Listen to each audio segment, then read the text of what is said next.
Good morning, everybody. Welcome back to the second day of the conference. I'm making just a few announcements before I hand over to Shadrach. I want to welcome everybody once again to this very, very significant conference. Today we will follow again the same rules as we did yesterday. But the key announcement I want to make is regarding publications that arise from this conference. So very quickly, we intend to have a proceedings of the conference. We will expect people to produce between 2,500 and 3,000 words, article, form of presentation that will be published. We hope to have everybody's presentations, revised presentations by the middle of October so that we can have them edited and ready for publication by the end of the year. This does not mean that we will not have other publications. We have secured 2 special editions of a journal, and we are in conversation with a number of publishers. So those will allow us to have expanded versions of the conference proceedings. I hope people will be able to take advantage of these kinds of opportunities for publication. I'm now going to hand over to Shadrach for today's proceedings. Thank you. Thanks, and good morning, Shahid. I hope you rested very well. And hello, everyone, and welcome to this morning's session. So what we agreed yesterday, or what was said yesterday, is that modern heritage is very significant, and that we must not neglect it. It represents continuity, ruptures, it represents innovation. It is about the everyday, the rare, it is about the ordinary, and also the extraordinary. So basically, modern heritage is everything, and it is important. So what we are going to be doing in this special plenary session is to consider another issue of a very special kind, and that is the World Heritage and modern heritage. So you might recall that Africa has 2 places listed on the World Heritage list, if my memory serves me well. That is Eritrea and Morocco. So, and yesterday, the Deputy Director of the World Heritage Center, in her opening remarks, she gave us a very good background in terms of the genealogy of conversations around modern heritage, particularly with respect to UNESCO and specifically the colossal efforts of the World Heritage Center. So this is a theme that we are going to be continuing with today. So she will share a lot more with us today in her capacity as respected a scholar on heritage, world heritage, and she also has a very rich comparative understanding of global South practices and also other heritage practices at a global level. And also just to emphasize that being someone from the global South herself, and also having written significantly about the issues that resonate through our shared history, shared geographies, and so on. She has also made some multiple contributions. And then in response to her talk, we will have Mr. Espéra Donouvossi from ICCROM giving his remarks. He is also someone with a continent-wide experience, particularly in terms of intangible heritage and also the tangible. And then we will also hear the perspective of the African World Heritage Fund. And then we will open this up to a general conversation to say, well, we have this modern heritage, which is an asset. How might we ensure that it benefits people in the present and in the future? So my departure point from you, Mike, is that yes, I like the future, but we should not forget the present. The present is very, very, very important. And in fact, if mishandled, then the future is in trouble. So colleagues, allow me to invite Dr. Jyoti Hosagrahar from the World Heritage Center to give us a plenary address this morning. Over to you, Jyoti.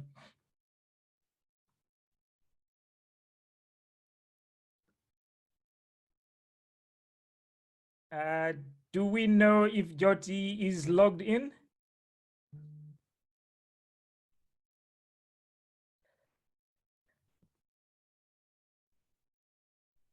It seems that she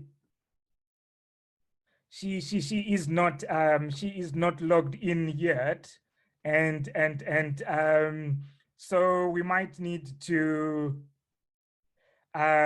maybe Espéra, if you are in a position to share with us your remarks, your thoughts, and then we can get to Jyoti later. Will that work, Mr. Donouvossi? I will try my best. Yes. Just before you start, just to say one or two things that Mr. Donouvossi is the program manager for ICCROM, and yesterday we were saying so many things about the heritage hubs. So Mr. Donouvossi is the person behind it. So in other words, he is our boss when it comes to these heritage hubs. But nevertheless, he is a heritage scholar, a heritage expert with a very rich continental experience, worked for the African Union and also for other organizations. So I'm looking forward to hear what you have to share with us, Mr. Donouvossi. Over to you.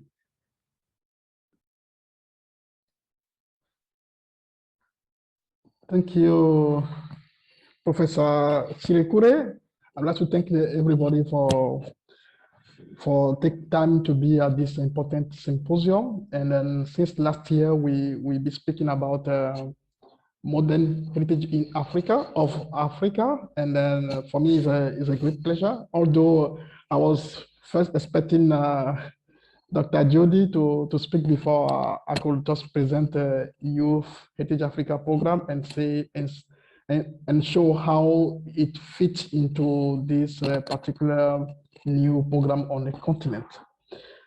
But I'll try to speak and to say before I show my screen, because I would like to present to you the youth heritage of Africa.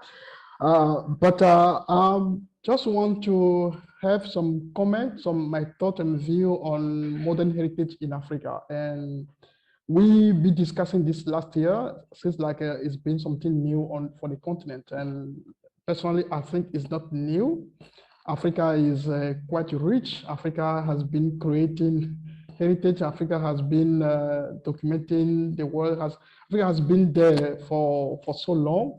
And one of the examples I was taking last time when we have a discussion is like we African heritage has been showcased in very highly and modern museums around the world.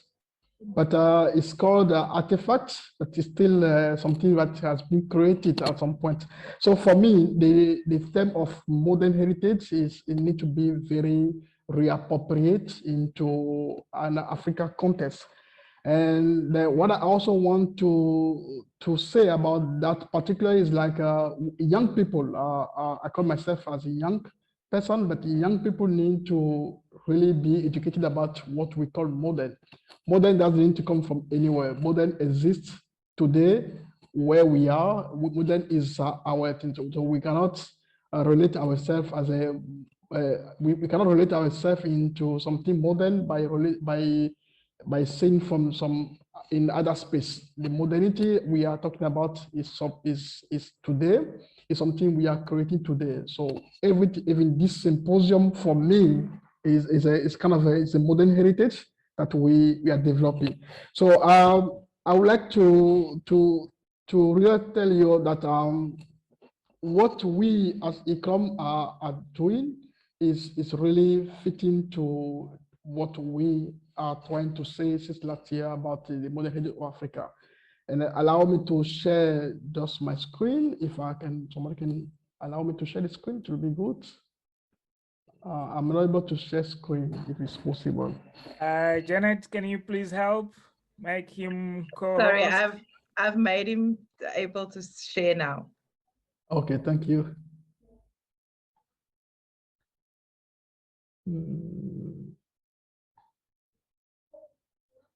Let me go back quickly. Sorry about, okay, it's there.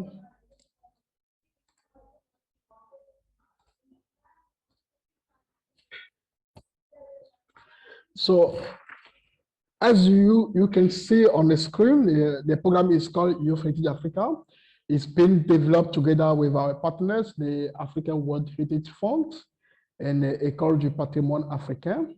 So this program is a 10-year long program, which really want to involve young people in first identifying and preserving and promoting cultural heritage by all means that they have. As we may know, young people, as today they use all kind of means, all kind of technologies to showcase what happened around them, around ourselves. And the program has been developed as in a different component. And the first, we did this program because we think young people use a cultural expression and to enhance and the resilience and well-being and ensuring cultural survival. And then the essence of ICCROM Youth Heritage Program is to create economic value by investing in youth skills to foster innovation and creativity within the African heritage sector. And this particular thing is well embedded in this in the primary discussion we are having about the modern heritage of Africa. So particularly what I want to say here before I move on to what we'll be doing, is like the modern heritage of Africa really need to develop some partnerships, some collaboration, some creative and space for young people to be able to give a practical name, to give kind of a certificate name to this program. And then we cannot do this stay away from young people. I don't want to go back to the statistics, but we know how Africa youth is taking over. It's growing very fast, and how young people are all over the places, and they are doing amazing work. And heritage cannot stay in the past. Heritage need to stay with us now and be sustained in the future. So, and what is important about this program is I want to focus on heritage hubs, where with our partners at UCT, with our partners in Rwanda, with our partners in Benin, in Kenya, in Zimbabwe, in Egypt, we are trying to create a space for promoting heritage a space for innovation, and a space for research and publication, and a space for education. This is the focus of our hubs. So if we want to sustain, if we want to promote, if we want to really put out the essence of this modern heritage of Africa, young people need to be involved in all those aspects, which is very important. I would like to show that, yes, I was saying before, like this, as we see, the white cloud here show exactly what are the key themes, the key topics that we are covering around this heritage hubs. And then you may see it's co-creation, is the digital technology, is cooperation, is prosperity, is employment. And then I was saying as well that the capacity building program that we have developed, that we are developing, is really giving a new leadership to young people to be able to take ownership of our heritage, and also to be able to create jobs and sustainable businesses to fight against youth unemployment. So those are this word cloud show exactly what we are doing. And then it's not sometimes we can create it with partners out of any contest. It's mainly based on Africa Union agenda, the Africa we want. So we really want to contribute to this ambitious vision for the continent.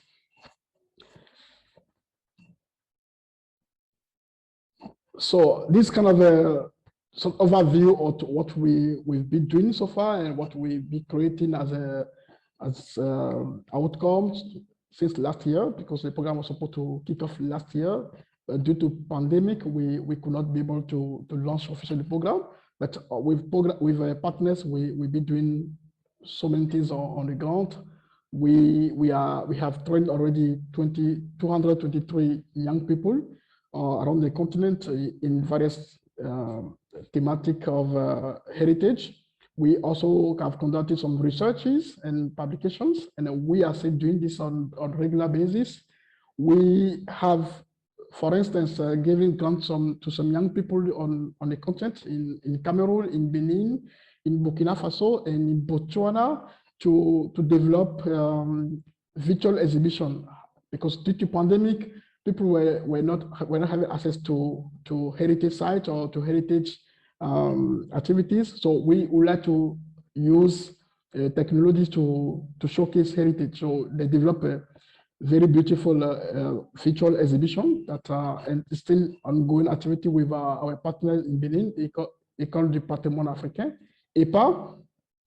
And also, as we also have, instead of going on a field, instead of being on a field, we could not be there physically. We'll be having developing some webinars, and so far we have four webinars, and in the next 2 weeks we are having another webinars where we want to better understand African civilization to promote African heritage.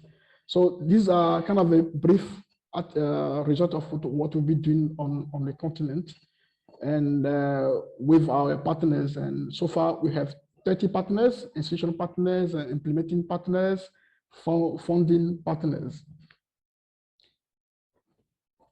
Yeah, and where we have been very, very active, as I said earlier as well, is in Benin with our partner École du Patrimoine Africain. We've been active in Egypt.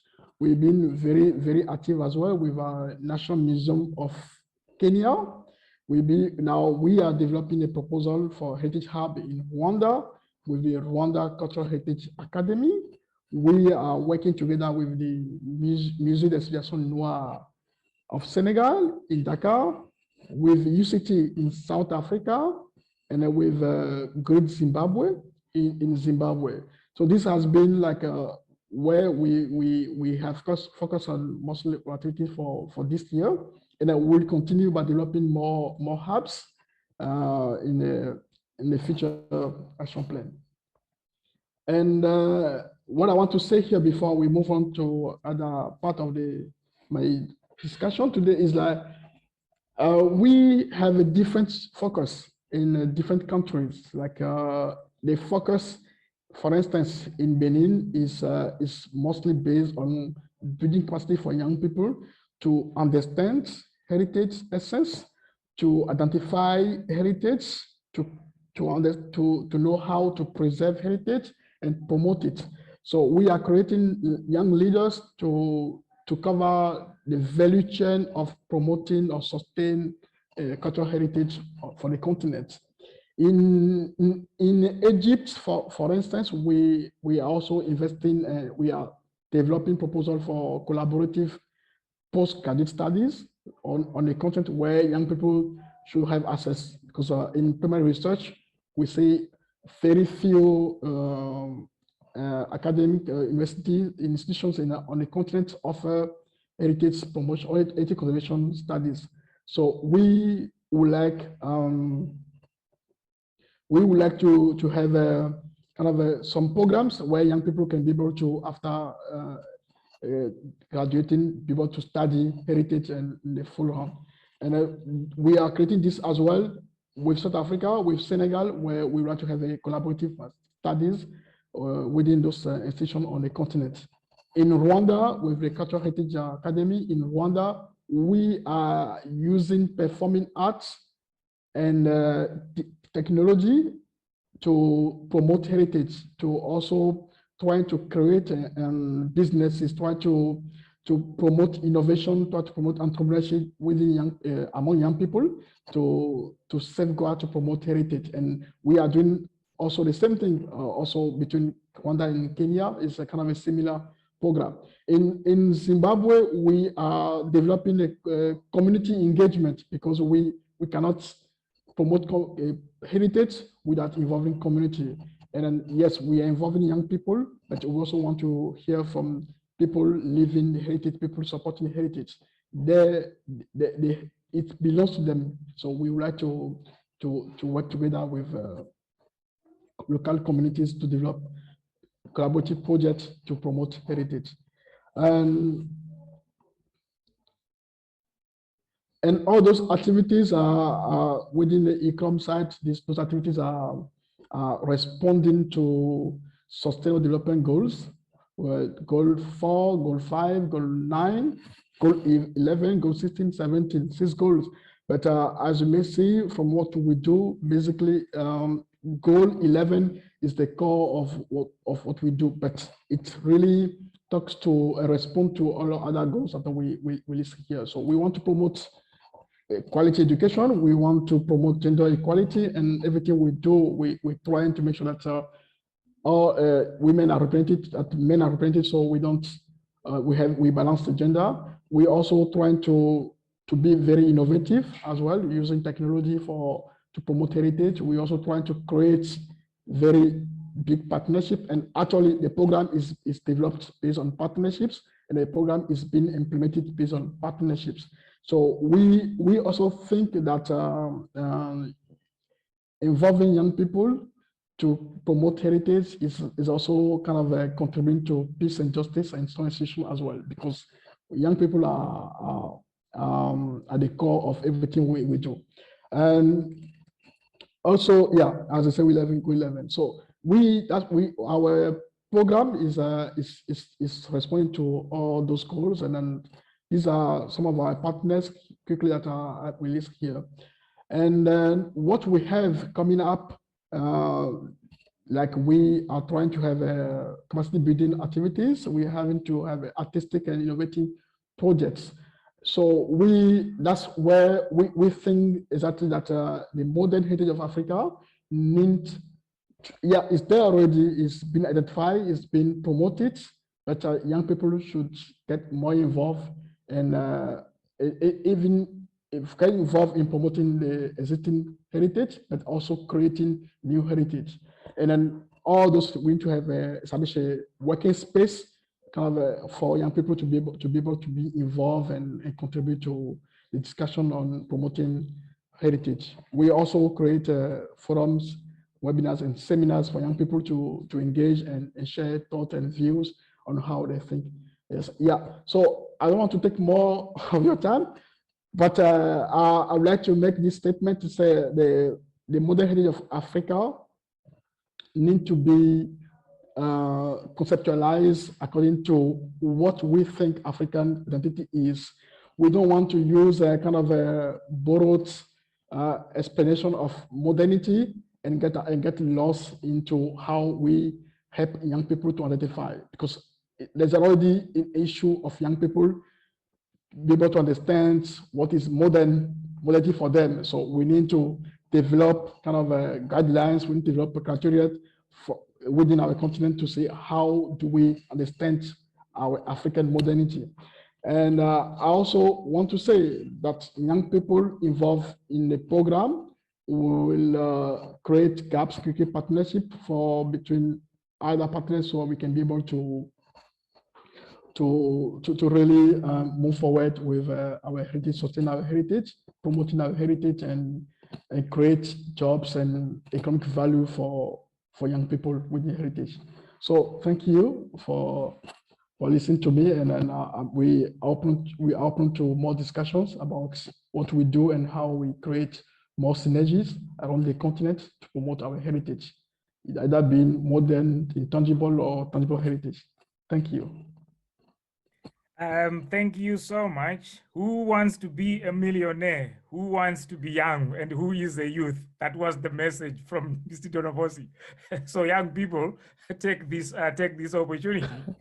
But the next speaker is from the World Heritage Center, and that is going to be the Africa Unit Chief, who also has several years of experience with African World Heritage, and also World Heritage at different levels. So before we open it up to bring everyone into conversation, allow me to bring in Mohamed Juma to share with us what he has to share with us from the World Heritage Center. Habari Mohamed, and over to you. Habari Nzuri. Thank you very much, Shedrick, for the warm welcoming and introduction. Yes, I'm Mohamed Juma, Chief of Africa Unit. So this short presentation I'm going to make is here is just to kind of started to talk about the way forward. As you all know, we are discussing this extremely important subject regarding to modern heritage of Africa. And then, of course, there'll be a lot of kind of uses, or I can say implication on understanding and the use of this concept. One of it definitely is its implication in the World Heritage, because I mean, what we want, as it has been said, with the several interventions, is also to start to inscribe the modern heritage of Africa in the World Heritage List. Of course, this is not the only target, the only implication. Of course, understanding of modernity of Africa. You know, yesterday we were also discussing about contextualization concepts, you know, coming up with a new narrative. All of those are going to be implications. But I'm going to say a little bit what will be the way forward when it comes to heritage, when this concept is going to be, of course, discussed, and then when this Cape Town document is going to adopt it. So as it has been said yesterday by our Deputy Director, Madam Jyoti, that this idea of modern heritage has been, of Africa definitely, or modern heritage in Africa at that time, was started to be discussed here in the center since the 2000s. There was a lot of discussion, and this has accumulated to the workshop which was organized in 2004, in the regional meeting which was organized in Asmara. And then following that, as we have said yesterday, the Asmara city was inscribed in 2017. The idea at that time was really to broader this, not only for Asmara, because that was a regional meeting, but unfortunately, it didn't go forward for some reason. And then I think some of you know it. One of which was also, of course, understanding of the concept of modern heritage of Africa itself. So this meeting today is extremely important. Of course, UNESCO, that has been said yesterday also by our deputy director, is part and parcel of this initiative from of course, University of Cape Town and our category to center, African World African Fund. We were there since the August last year during the brainstorming session, and we will continue. We are now here, and then we'll continue forward. So ultimately, the idea is once this document, Cape Town document is adopted, we want us to have kind of a guideline. How can this document help us now to relook again the convention and the operation guideline, and then come up with how can we see now this idea of course, authenticity, integrity, and criteria when it comes to modern heritage in Africa, when we wanted to inscribe that. So for us, this is a milestone, important milestone. And just to tell you that we have already get some fund, from Netherlands fund, and French government has already given us some fund to initiate this process once this step of clarification, of understanding of concept and implication in our Africa generally, but particularly to the issue of 1972 convention. But I just want also to say that last year we had what we call operation, this third cycle of periodic reporting in Africa. This is one of our statutory, one of our obligation for convention to have 6 years periodic reporting.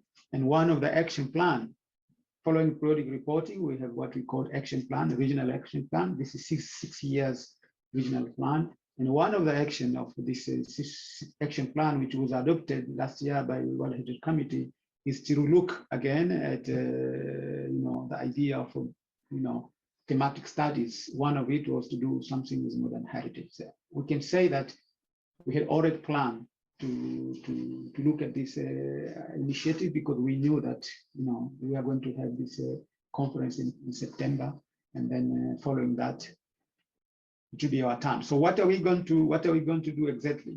So our program is that following this meeting, we are going to organize expert meeting somewhere in November to discuss further, because this meeting of now our conference now with the Cape Town document, it gives us kind of vision, clarity when it comes to concept of modernity in Africa, of Africa.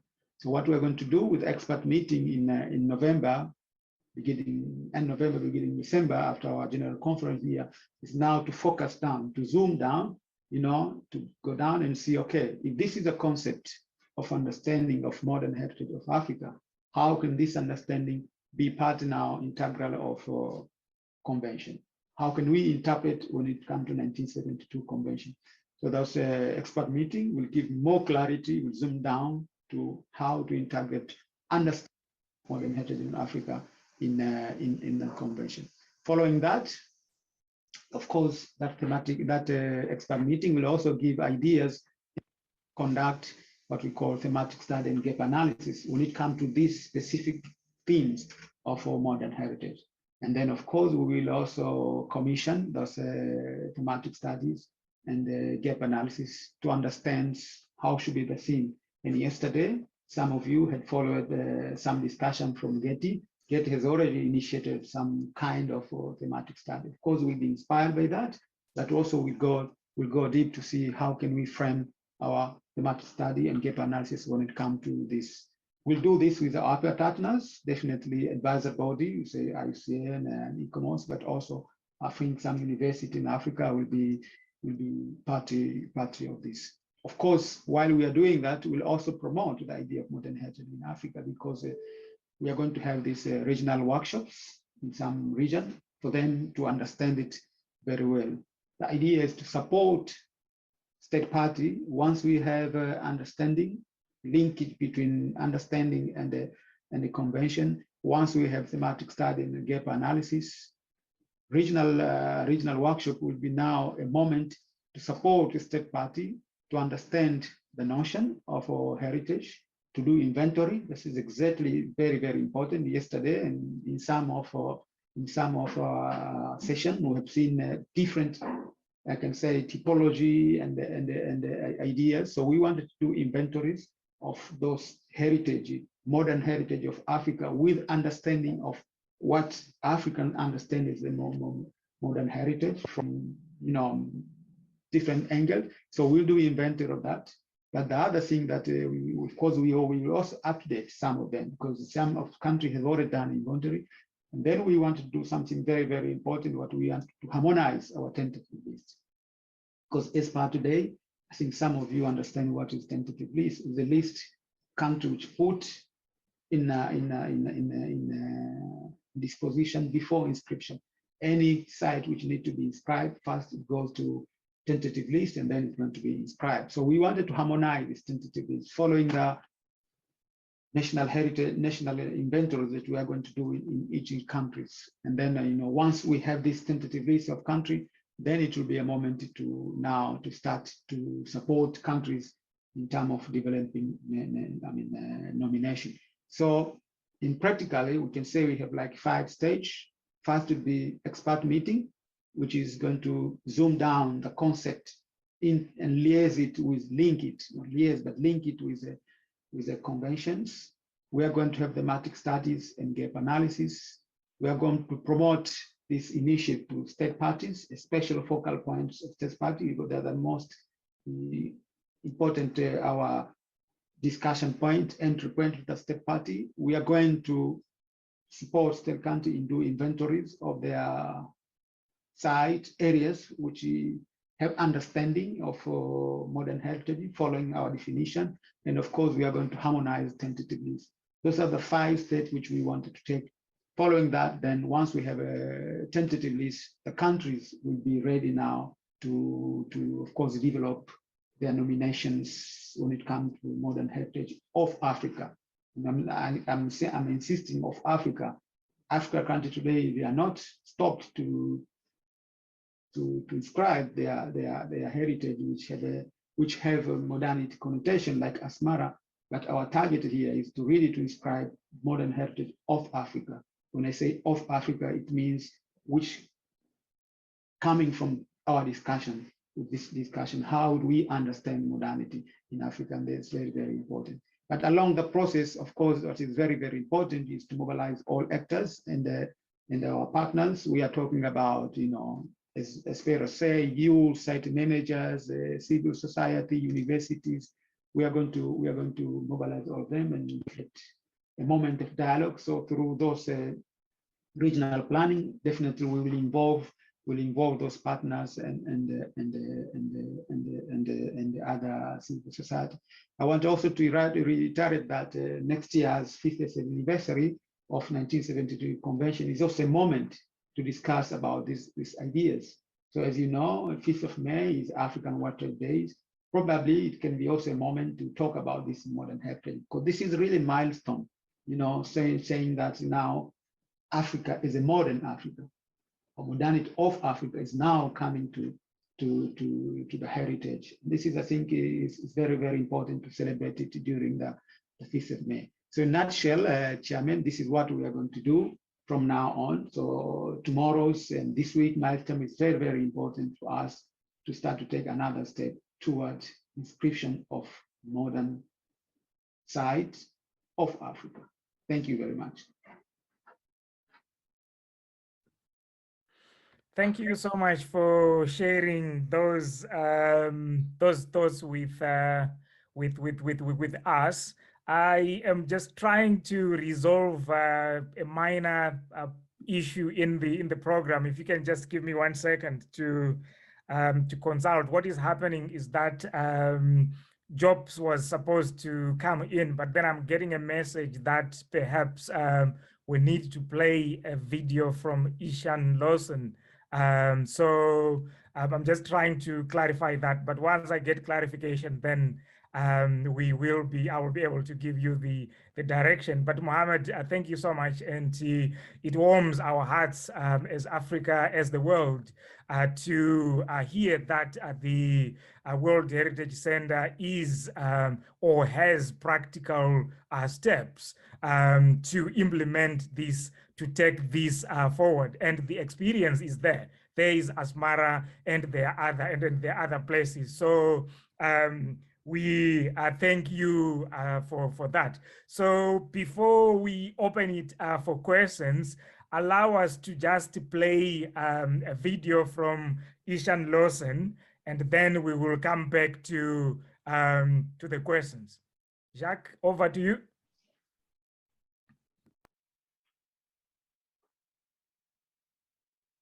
Good day, dear colleagues. Thank you for giving me this opportunity to contribute to this symposium on the modern heritage of Africa. I am going to give just a quick perspective on the draft on the modern heritage of Africa and world heritage, and a perspective on the draft Cape Town document. So far, the symposium has been delivering on its promise of thought-provoking discourse on the modern heritage of Africa. There have been great presentations, and that there are many more still to come.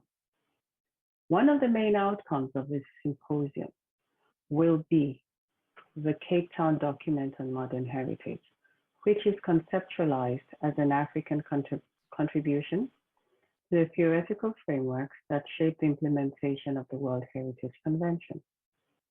Further, the document is fashioned in the spirit of the NARA document on authenticity. What could this African contribution look like? Let us recall that the World Heritage Convention aspires to recognize universality in the diversity of human experience over time.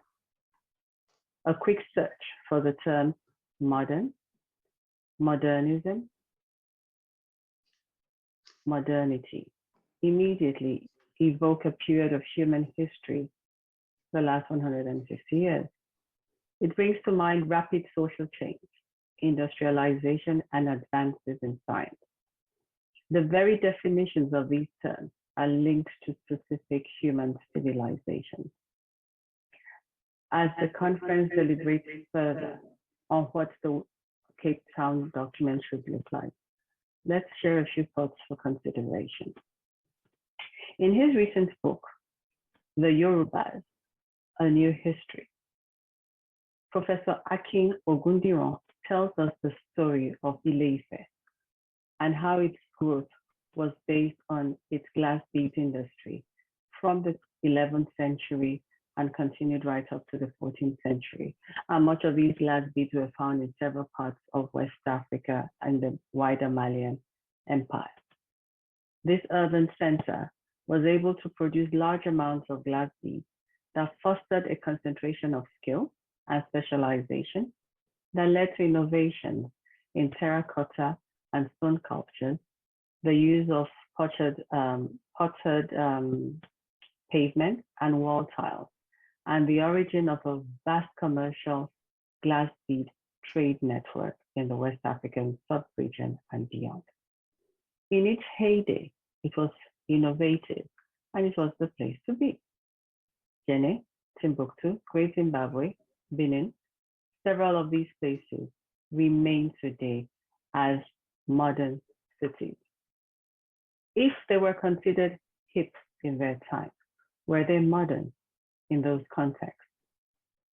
Is modernity time-bound to a certain period, or is it about innovation within a contemporary period?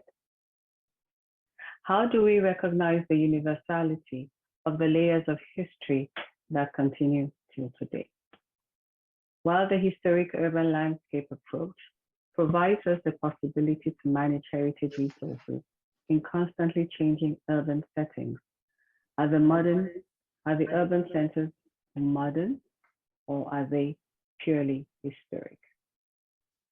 In the same vein, I asked the question, is Rome a modern city? If so, modern for which era? The current, or when it was at its zenith? Is the city of light, Paris, modern heritage, or an assemblage of various modernities? What new thing does the Cape Town document offer in regard to addressing the possibility that modernity might be contemporaneous and linked to historic periods outside of the current one? In the lead up to this symposium, we had several activities. And one of them was a very simple exercise in which participants were asked to define the word modern in their own mother tongue. For several languages, the word modern could be several words or phrases that distinguish between the period that is modern to a certain time and the modern that is connected to the 20th century. As we aim to develop and eventually operationalize this document within the framework of the convention, how do we communicate and disseminate the concepts of modern, modernity, and modernism outside of textbook meanings to a wider audience outside of heritage practitioners and academia, especially in the African context, where I have already explained that sometimes the notion of modernity, of modern, is not one word. It could be several words, it could be several phrases, and each one of them meaning different things. If we say that modernism is about breaking with the past, will the expansion of definitions to acknowledge the local traditions, practices, materials, and methodologies lead to any change in the status quo? If we consider them particularly as add-ons to that which is considered modern. Further, if to be modern is to be progressive, then all societies recognize some form of progress. This shows the need to consider that there could be several modernities and several periods of modernity that predate the mid-19th to 20th century. The acceleration and development in the past 150 years has been mind-boggling. Let's take the example of the mobile phones. And for those of you who will remember, the Nokia 3310. It was cutting edge 21 years ago. It was modern. Why was it modern? It had a chat function that enabled us to send longer chat messages. Today, you give a child of 21 years that same phone, and you will not get a very nice reaction. However, in terms of nostalgia, we see a remake version of that same phone back on the market today, but adapted to 3G technology. So how do we categorize this innovation of a 3310 in the relatively short history of the mobile phone? If anything, the example of the 3310 reminds us of how time-bound and contextual notions of modernity can be. The challenge remains to define within an African context what it means to be modern. When this is done, it will be possible to identify the modern heritage of Africa and offer a Cape Town document that contributes to the diversity of human modernity. This will enable this category of a heritage to enrich national tentative lists and subsequently attain recognition as World Heritage Sites, bringing a new perspective on what it means to be modern. I thank you for your attention, and I wish you successful deliberation to the end of the symposium. Thank you.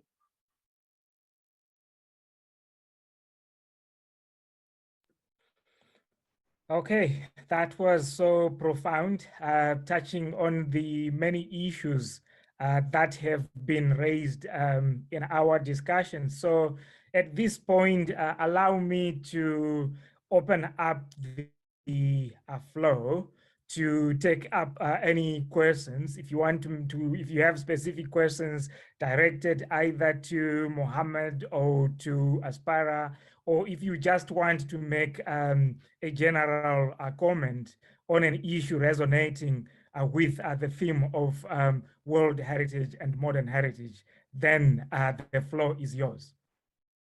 Who wants to go first?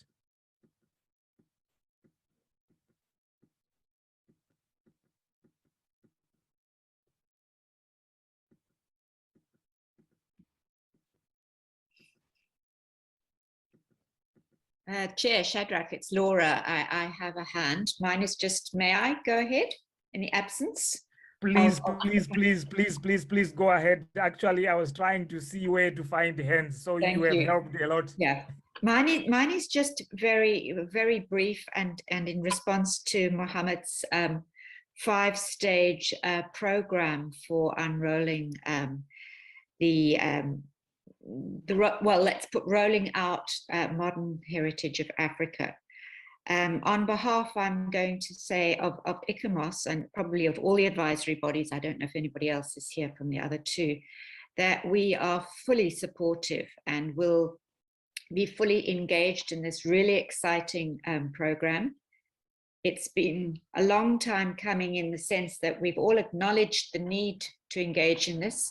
It's really very exciting and very pleasing that we are now in a position to do so. And we commit ourselves to full participation with everyone, and also looking very much forward to the launch of it in November. Thank you very much, colleagues. Thanks for those remarks and also for your hard work. You have also been in the trenches, you know, since before the beginning. It's not over yet either. Thank you, Shadrach. Thanks. Mike Turner, I see your hand up. Go ahead, please.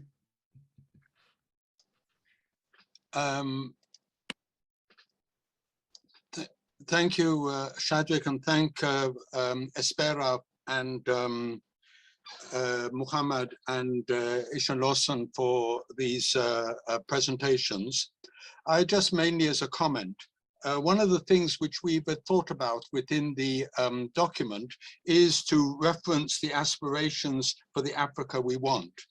And I think that we actually highlighted aspiration 5, an Africa with a strong cultural identity, common heritage, shared values and ethics. But in addition, I think that we should also look at aspiration 7, which is Africa as a strong, united, resilient and influential global player and partner. And I think that this is where we are beginning to be able to say that the role of this document is beyond Africa and will then answer aspiration 7. But I think that Espéra also gave us some information regarding the heritage hubs, and the words within the heritage hub is inspiration.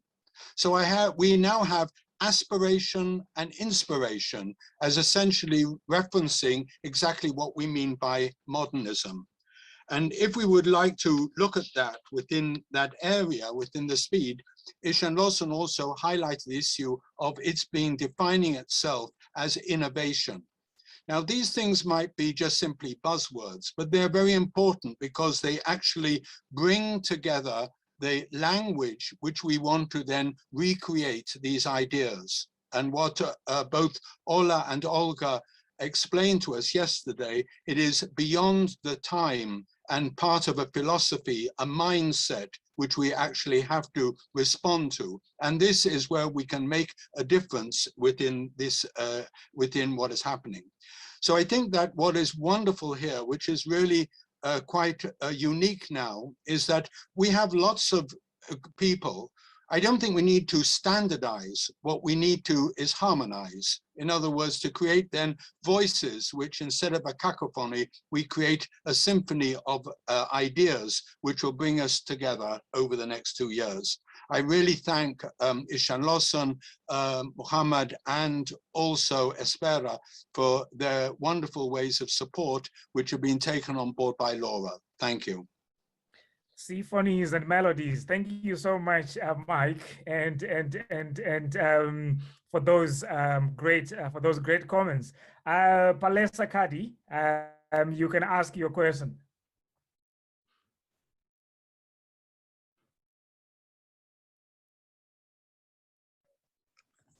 Thank you very much. I'm Palesa Kadi, currently based at the University of Pretoria.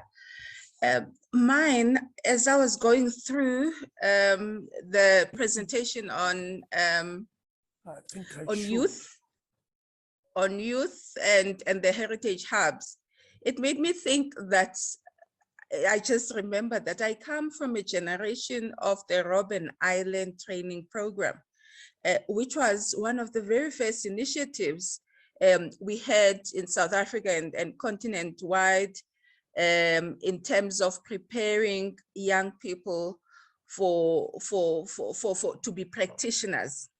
That's how I became a heritage practitioner as well. And now, understanding this new concept in this period, that we want to make sure that we conserve, that we continue to make sure that young people are within the discourse. Is this going to be a qualification, or are we going to professionalize, or is it a mere advocacy program that we're putting in place? I'm very interested because I've been quite anxious in terms of the gaps that are there, especially at the academic level as well, and lower levels of education. Thank you.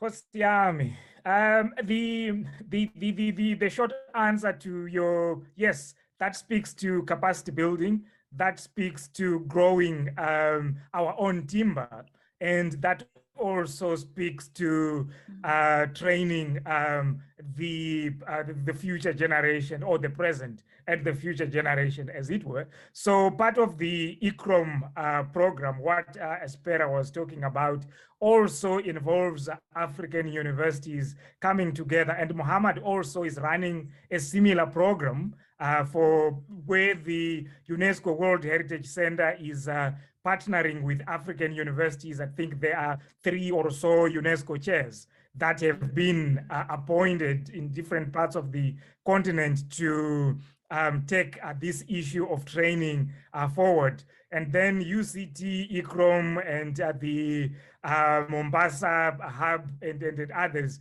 also are looking into developing a collaborative master's and PhD program, which any institution can also join. And the idea is to make it transcontinental. In other words, have a mix of the Lusophone, the Francophone, and the Anglophone, and also drawing from North Africa. It's still in the drafting stages, but that is just the bigger vision. And you can always drop us an email at UCT. We can take these discussions forward, because that is not just an initiative of the University of Cape Town. We also have Robben Island, ICCO, the South African National Parks, and other institutions.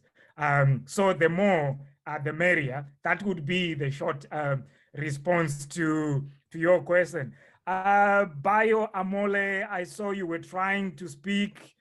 Do you have a question? Do you have a comment? I'm just abusing my power as chair, realizing that we are now also getting to the end of this session, and we are supposed to be going into the breakaway sessions.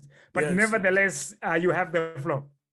Yes, I just wanted to make this comment that I think we shouldn't be bogged down too much with all sorts of terminologies that carry baggages that are difficult to deal with across many societies. When I think of where I come from, among the Yoruba, there would be all sorts of implications when you think of the Yoruba way of describing or in dealing with modernity and modernism and all. But I think that if we stay at it, certain terminologies will emerge that will be common across. But starting from these old terminologies that carry these baggages can limit us if we're not careful. Thank you. So profound, you know, reminds me of the old Yoruba wisdom, you know, but thanks, thanks a lot. Without further ado, let me hand over to Shahid, who will guide us in terms of what we will do with respect to the breakaway sessions. We will come back to these issues when we discuss the Cape Town document, because these are the contextualizing issues. Thank you. Okay, thank you, Shadrach. As we did yesterday, it will follow the same process. The plenary session is where we are now, and the group whose title is Whose Shared Heritage, it's Group C, can remain in this room. Room 1 will be Performance and Orality as Contemporary or Modernity. I think I'm chairing that session. Room 2 will be Urban Heritage, Colonialism, and Modernity. Those are the three groups for this session this morning. So I think if everybody can begin, we should, breakout rooms have just appeared on your screen, and so make your choices, and we will start and report back in about an hour and a half's time. Thank you.